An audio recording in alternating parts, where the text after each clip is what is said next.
I was born in Oakland, raised a little bit in Livermore, and then pretty much at between 10 and 11, ran away to the streets of Oakland. I wouldn't say that my substance abuse really kicked off until I was like 19. It's when I was introduced to meth. Was hooking for it, got to the point to where I wanted to see what the needle was like.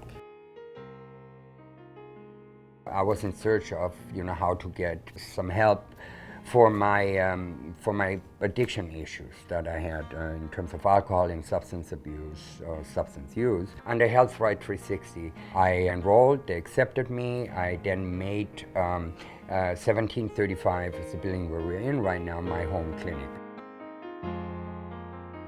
I was about 14 when I started using marijuana. Freshman year wasn't easy. I got bullied, I guess you could say, a lot. I was very depressed. I felt alone. I thought marijuana could help me with that, but it didn't. It just made things worse, and it just caused problems with my family. I came to ours because my mom signed me up.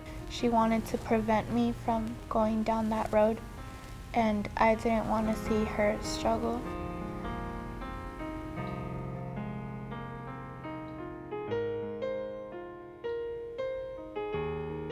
Once I got a hold of the needle, that was the end of it. I don't ever want to go back to not having a place to stay, not having family, not having nobody to turn to, feeling alone. I'm 42 now, so that was like, 22 years now. So I've been clean for 2 years. I spend a lot of time at Walden House, a lot of time. When I decided to get clean, I wanted to be retrained. I wanted to be trained to start over, and so when I went to Women's Hope, that's what it was. I learned how to start over, so now that I've graduated, it's almost like I'm going to college, which actually I am. If I wouldn't have went to Women's Hope, I wouldn't be able to do it.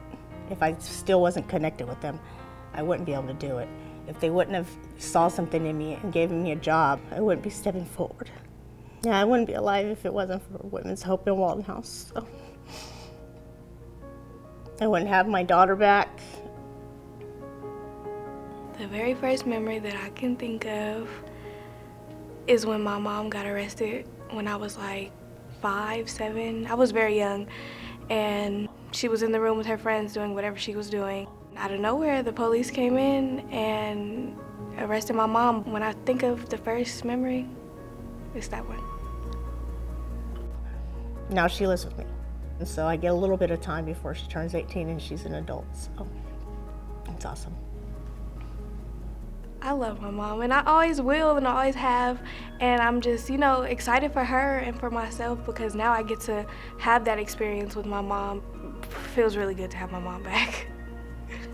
We talk about everything, like, even though I tell her, I hate telling you stuff you tell everybody, I end up telling her anyways because I can always get good advice because my mom has been there, done that, I would come on a regular basis every 2 weeks to 3 weeks, and we would reevaluate where I was at, and it was fantastic. I mean, really fantastic. Because often we make comparisons, if we're talking about Kaiser, and I had Kaiser, and I had Cobra, and I had other. I must say that my experience here in receiving healthcare has been just as good as, or even better than at some of the other facilities. So we have a really good report, and I have a good report with everybody that is here, and I think that's been a huge gift, really a huge gift. For a lot of people that do not have medical care, because often we feel like third-class citizens. I don't know where actually I would be without the help that I received here. I think I would actually be in dire straits. I think Martha is really one of the sweetest counselors I've ever met. She didn't just counsel for me, she counseled for my mother, for my dad. I don't know where we would be if we had never met her.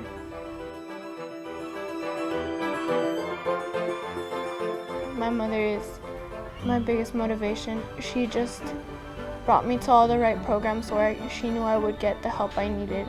My mom and me, we used to not be able to see each other. My dad has always been the more patient one, and then my sister is always stuck in the middle somehow. She's also a big reason why I decided to just stop the crap and just grow up. now I just want to go to school and I want to turn around, I want to help other people. I'm proud of my mom for going to college. Seeing my mom try so hard does give me motivation with whatever I want to do, because if she can do it, so can I. You know, I'm just grateful, very grateful. Not only to, you know, the facility, the system, you know, the health plan, but also to all the people that are really, you know, that open their hearts, that often maybe not get the, you know, the recognition. I really want to be a therapist when I'm older because I feel like therapy really helped me. I would just want to give people that sense that, you know, it will get better. I recently heard this quote that says, "I'm so far from where I came, but yet not close enough to where I want to go," and I think that's where I am, and that quote is like the best quote I've heard ever.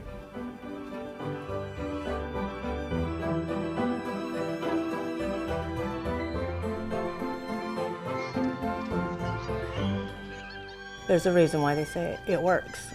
It works, but it's when they say you'll be a recovering addict forever, it's because you once were an addict and you fight every day to live.